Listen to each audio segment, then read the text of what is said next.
to the Quiet Warrior Show, where we help top leaders find their pathway to incredible success and a lifetime of happiness. Here is your host, Tom Dutta, the Quiet Warrior. All right. My name is Tom Dutta. I am the host of the Quiet Warrior Show. I think I sounded like Matthew McConaughey there for a minute. Thank you, Matthew, boring that. We're here today, and I have something very special. We are recording, never been seen before on the Quiet Warrior Show. We're live streaming a 3-part mini-series, and I'll be introducing my guest in just a moment. But what is live streaming, everybody? Well, live streaming is interrupting the airways. We're on LinkedIn, Facebook, and YouTube. And well, you've already found me, but if you don't know where to find this and you want to tell other folks, just find my YouTube channel and you can subscribe to it at the video at the bottom, or on LinkedIn or Facebook if you're connected to me, and we're there live. Now, we'll be turning this into a YouTube premiere video, a series of 3, as well as an international podcast to honor our guests. Amazing story. And so I'm going to start off by telling you a little bit about my guest, bring him on, and then we'll roll from there. We will be cutting tape and creating 3 episodes on this in this one session. So stand by, everybody. It's going to be fun. All right. Well, I asked my guest. His name is Bob Krulish. He'll be on in a moment. As I said, you'll see him. I asked him to send me an email after I had read a book he'd written. I said, tell me your story and why you think it fits. And this is part of the email, everybody. He says, hi, Tom, exclamation mark. Already, he's a guy with energy. My journey is one of a hero's journey. I was successful. I had a beautiful family, career, and wealth. The only problem was I was undiagnosed and untreated bipolar disorder. Eventually, my mania took all of that away from me. I found myself sleeping on the floor in an abandoned cabin in the woods, alone and penniless. I cursed everything, especially God, for giving me so much pain and anguish, for giving me so much loss. I was in so much pain that I, one desperate day, found myself nearly dying from suicide. And then it gets worse. It goes into the second part of his story, and then finally the redemption. Everybody, what has he done with this life? Is he still there? Well, yes. I'm going to bring him on the screen. Bob Krulish, welcome to the Quiet Warrior Show. Oh, pleasure to be here. Thank you, Tom. All right, Bob. Well, listen, I said to you that this deeply touched my heart. We've told everybody a bit about you. Everybody scrolling across the screen. Now, if you're watching the future video, you'll see that. Otherwise, at the end of the podcast, we'll let you know where to get a hold of Bob and all of his work. Hey, Bob, I'm going to just say that it was amazing meeting you. And you know how that happened is we're fellow authors, and I happened to get your book and I read it. And I got to tell you, man, that from cover to cover, I read it yesterday and I just couldn't put it down. I wrote 4 pages of notes, and there's very few books that touch me deeply in my soul, but this one did, especially because of this story. So, thank you, Tom. Yeah. So welcome. You're over in Seattle, right? I am in Seattle, the east side of Seattle. Yep. Yeah, fantastic. And as we were saying offline, I'm up here in Vancouver, British Columbia, Canada. So just a stone's throw away. It's a beautiful sunny day. So before we get into the story, I just want to acknowledge your co-author of the book you wrote. The book, everybody, that we're talking about is called When Screams Become Whispers. That's what caught my attention. And the co-author is Ali Anderson, who also lives with bipolar disorder. So I want to acknowledge that right up front. The first part of the series we're calling Mischievous, Bob, and that's a clue. And so, Bob, look, one of the things I read at the beginning on chapter 1, page 4, it was a PDF manuscript you sent me. You wrote this: to all those who struggle and all those who care for them, never give up. Never give up. So take us back into your story, man. I'm going to give you something to lead you off. You wrote, fights don't always end that way, but it happened enough that my stomach flips when the volume rises sharply. Take us back into that part of your life. I think you were referencing being at home as a child. Yeah, there was a lot of difficulty growing up. I did not realize until much later that my dad had pretty much untreated bipolar disorder himself. And so there was a lot of noise. There was a lot of struggle, a lot of when you were in trouble, you were going to get, you were probably going to get beat up by him. And and it was going to, always be bad. Eventually, he got to the point where he left us um, when I just had turned about 16 years old, and ran away with another woman that he had been seeing for quite a while. We understood, and we never heard from him again. I think it was his way of just having to deal with the mess he made in life. And I think he was looking for a fresh start, and his bipolar just took him to a really terrible place. Thank you for sharing that. First of all, Bob, I want to honor that, bringing that story. First of all, writing a book about your life, and that part of it is being very vulnerable. I mean, there's risks to that, talking about yourself. And so, man, I want to honor that. I want to get you to pause for a moment so that I can jump in. Here's what happened when I started reading this. I might have said this to you before we came on live, that parts of this were like reading my own life story. And I'm out there with my story, but I'll tell you, there's a lot of things in here that I've never talked about. So I want to just riff on this for a moment with you. I had a flashback to my childhood. I read when you were talking about your dad left. First of all, I want to go back to that comment about stomach flips. I think what you're getting at there is when we grow up as children in households where there's screaming and yelling and violence. And I always used to say to my mom later in life when I got older that, Mom, words matter. And my mom would say things like, oh, the boys aren't listening. But no, it gets wired deeply into subconscious. Yes. And so is that what you were saying there, that when people around you raise their voices, you just sort of be flipped inside your gut? Oh yeah, absolutely. I just had a high level of sensitivity for anybody that even appeared to be upset. You know, in it. I struggled almost my whole life with that. Yeah. Then so those are one of the threads. My brain was going on a journey here. And when you said that, Bob, since I was a kid, because my home was full of anger and violence, and I want to keep the spotlight on your story, but there's parallels. And I'll say that when an author writes a book like you, if one person reads it and it triggers something that can make them take a different path, man, you're a hero in my mind. And thank you. Yeah. And so this thing about that, I didn't figure that out about myself until I was late in my age. In fact, at age 31 was my first executive role. And I used to melt into an emotional puddle when anybody elevated their voices. And then in my life, I found myself surrounded by circumstances in my marriage, raising kids who sometimes, had anger. I was a stepfather, and I didn't realize that. And even today, Bob, I can't. Even when my wife and I are having conversations, and I've been married 25 years to my amazing Anna, I get my gut gets into a knot. Or if I'm on a phone call and or somebody's raising or elevating, I just find it hard to deal with. So I want to thank you for bringing that to the forefront, explaining it. The other one I saw in your book was about your dad driving a Lincoln.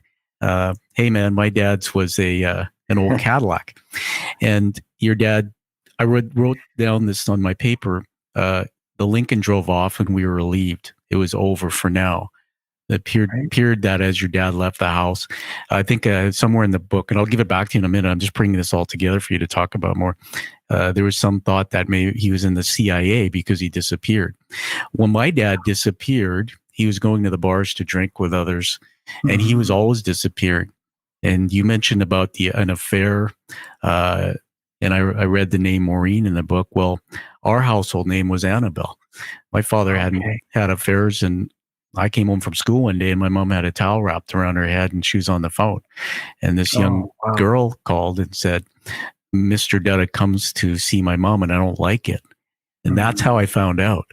And my dad never hid those indiscretions. I started reading this further, man. And it's like every time I saw a little thread in your story, I went, that's my story, dude. And then I went, that's a story of millions and millions of children around the world. Unfortunately, yeah.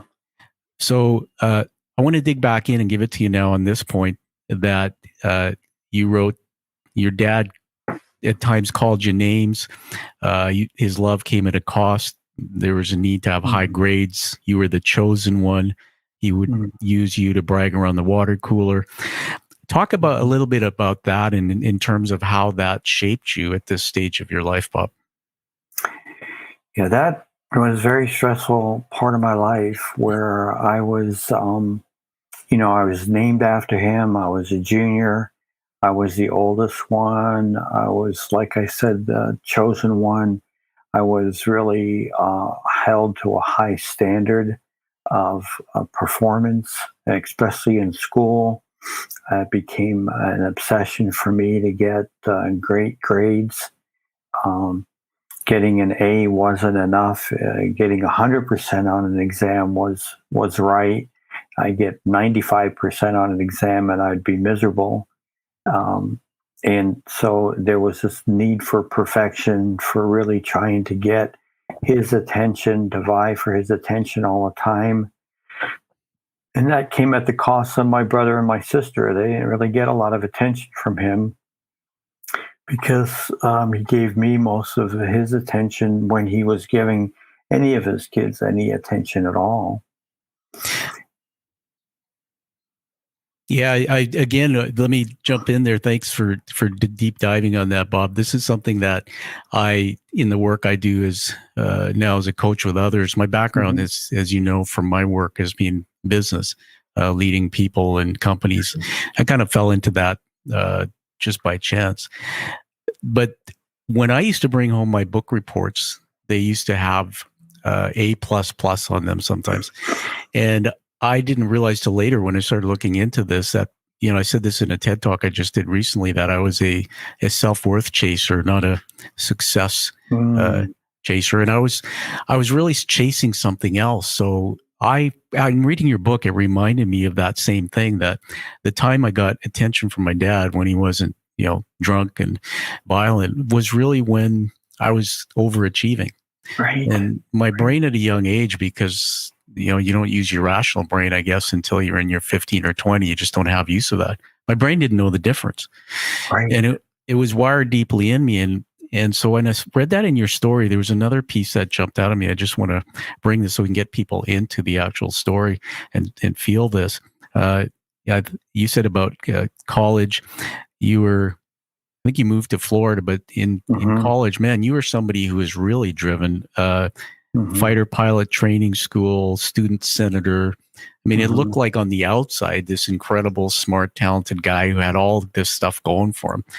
Right. But somehow these wolves or monsters in your head, what was going on at that point, I guess people on the outside thought could see you as mischievous. Yes. But not necessarily understanding there was something else going on. There was this one dinner at Donna's. There was a toast from the family. Can you just talk about that? Because something happened at the dinner table and you first, I think they were toasting you and honoring you, and you just had to say something about being on the dean's list. Tell us about that.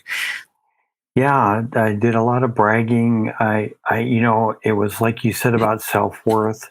I never really felt like I measured up to my dad, and then I didn't feel like I measured up to others.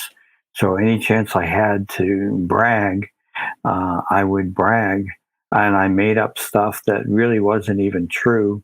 Part of that was my bipolar, where you really get into this grandiose thinking, and a lot of it was to just be, accepted by people and to be awed by people.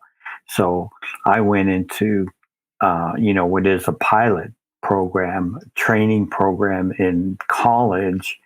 And I made it out to be that I was going to be, this gigantic, awesome jet fighter pilot. Nobody had told me I was going to be a fighter pilot. And then when I became a student senator, I started telling everybody I was going to become a U.S. senator. I was going to be the youngest U.S. senator ever. Yeah. Yeah, I mean, talk about an ego, man. Yeah, I had a gigantic, grandiose, egotistical mindset. Nothing was, and a lot of it was to try. I thought I could draw my dad back out. Like he was a golfer. He taught me how to golf, so I became like a pro at a golf course.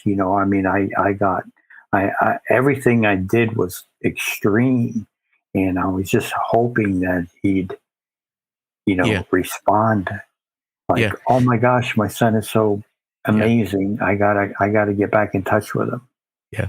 Well, this is interesting because I want people who are watching this. That was a teaching moment, everybody, from Bob there, that you were really in search of, I think what I heard, the love of your father, or getting him back, his attention back. And would it be fair to say that sometimes children who lose their fathers this way, they just disappear, that maybe because of their age, if they're young, they blame themselves. They feel Absolutely. Now, I didn't tell you this before the show, but the way my dad left me was, first of all, the affair happened, but he wrote a 7-page letter. I still can see it vividly, Bob, on 8.5 by 11 line paper in black Sharpie. And each one of us got a letter, me and my two brothers, and our names were on the front of the envelope. He gave us that, and it was left for us, and he was gone. And I now, when I read through your story, I started reliving that. It was painful, but I also learned a lot from you. That part of me said, you know what, bless Bob, because there's somebody out there who was like me. When I tried to explain that part of my life, even decades through my life, to people, they just look at me as somebody who's messed up, who's just whining. But finally, I meet you and I read your book, and I'm honored to have him on this conversation live. And I'm going like, wait a minute. His dad left him. He thought he went to the CIA. He had an affair. And he was impacted by it similar to me. I'm not making this up. And so let's talk about a couple other things in there. All of a sudden you've got, like you said, first of all, it's pretty cool when you said about the student in school, the student senator. Hey man, I'd vote for you. Krulish sounds like a senator's name anyway. But isn't that is a big part of it, bragging about yourself and whatnot. I can relate to that.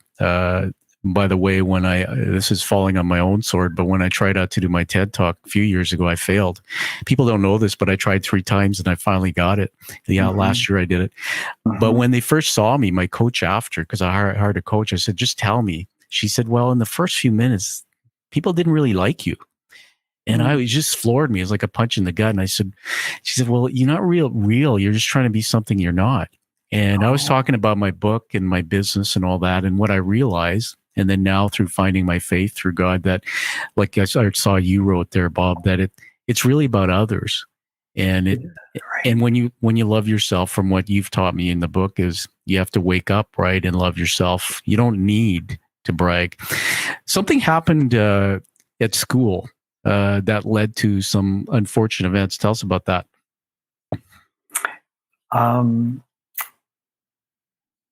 Well, I got so involved in the student government. I got so involved in being a jet fighter pilot and student government and trying to attract people into my life, and this need to be great, that I quit going to class. And here later on, I get a degree in mathematics some 10 years later.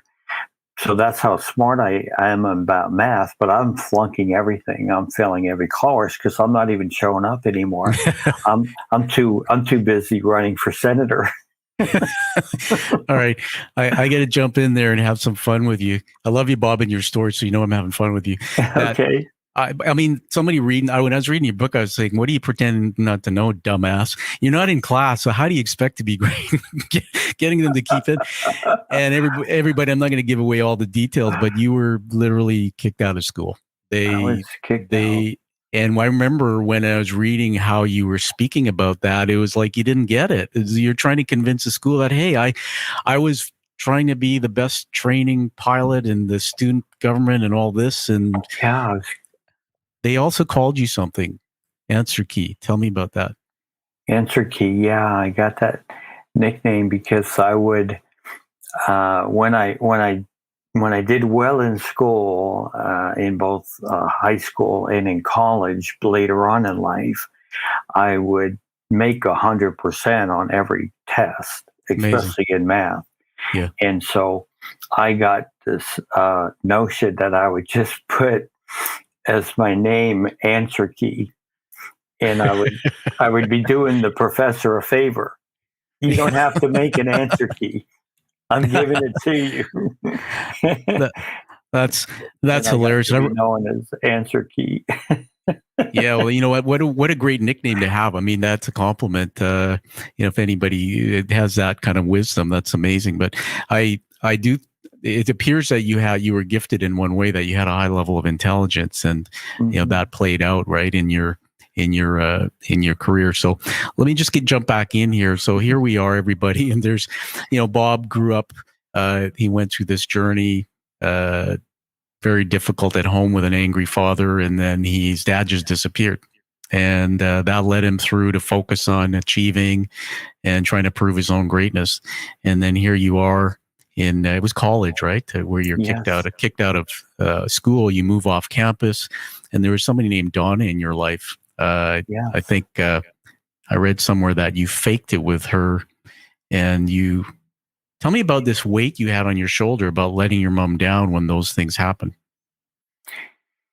Yeah. Well, um, there was a lot on my shoulders. I like trying to date somebody like Donna, whose dad was a very accomplished life insurance executive, and they lived in a very fancy big house in Sarasota, Florida, and they had all the trappings of wealth. He couldn't have been a nicer guy, her dad, and I just yearned to have that kind of dad in my life. And so I was always trying to impress them, you know, whether it, I even went into life insurance sales to impress her dad at one time. And I was trying to help my mom the best I could, because she was a stay-at-home mom. She did not have a career when my dad left. And I found myself at 16 years old bagging groceries at a supermarket, and handing my check over to my mom every week. And when I didn't, get through school, college, it was a real disappointment. You can tell I let her down.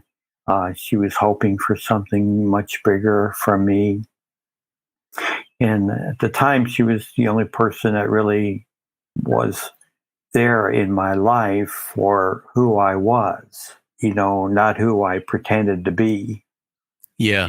And I think that's just a gift from all mothers. Thank you. I would say your mother's the unsung hero and under the Yes. narrative of your life. And we just passed Mother's Day. That timestamps this show, so we can honor your mom.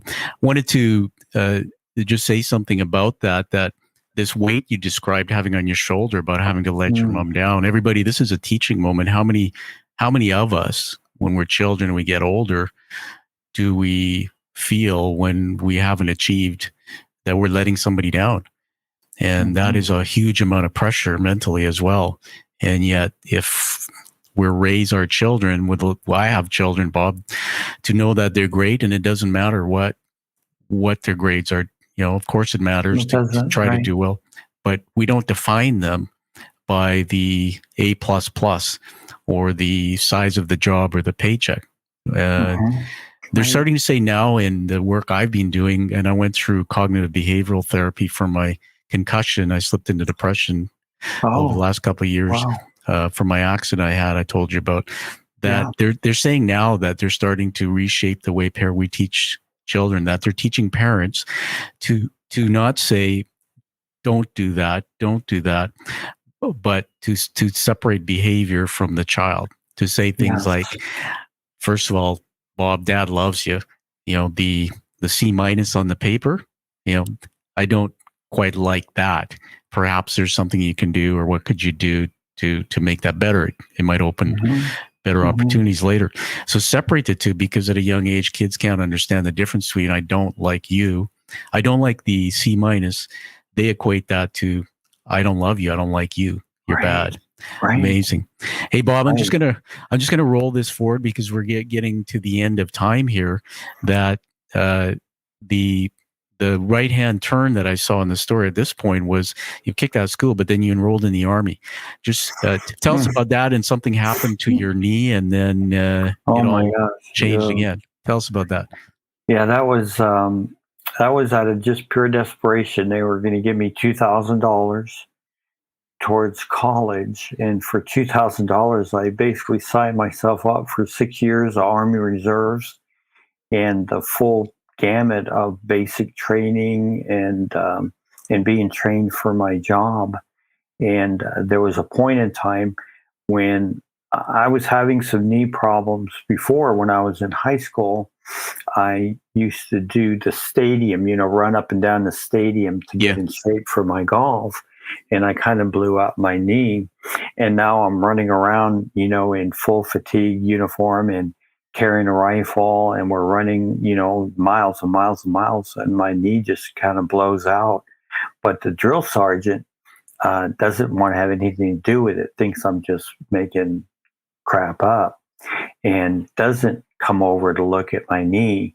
But instead, what he does is he makes the entire platoon do about 100 push-ups and made me watch them. He said, we're going to have everybody but Krulish do 100 push-ups because he's whining about his knee. And that, when he finally got around to looking at my knee, he sent me right away to the hospital, which is where I got treated.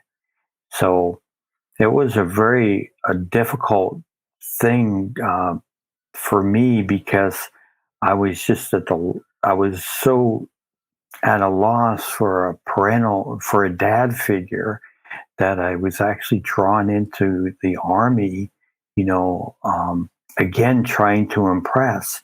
I scored the highest that you can score on what's called the ASVAB test, which is how they place you in the Army.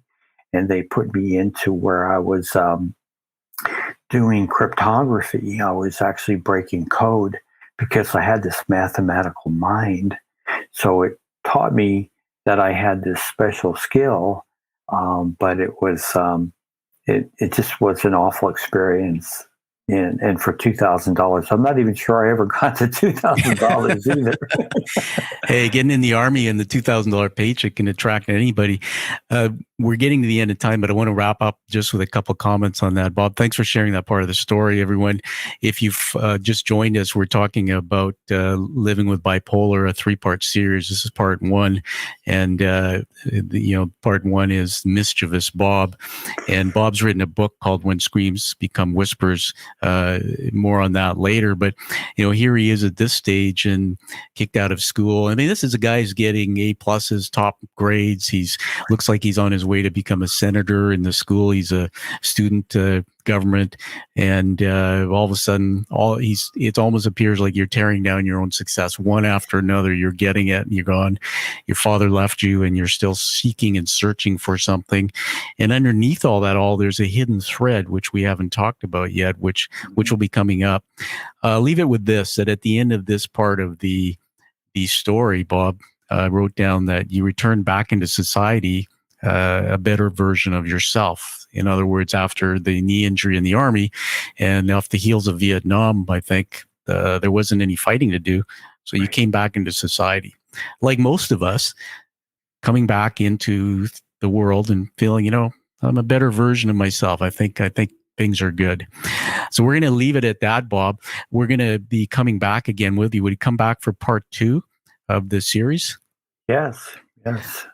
Alrighty, buddy. We're going to do part 2 of the series. It's going to be called Manic Bob, The Dark Night of the Soul. And again, you'll find it here on the Quiet Warrior Show. You'll find it on the YouTube channel, the second part of that series. So find your true passion and purpose like Bob has. Live life that you deserve and desire. And find this show and give it a high rating. And we'll see you back for part 2 very soon. Thank you for listening to The Quiet Warrior Show. Create is a motive-based leadership development firm. www.kreat.ca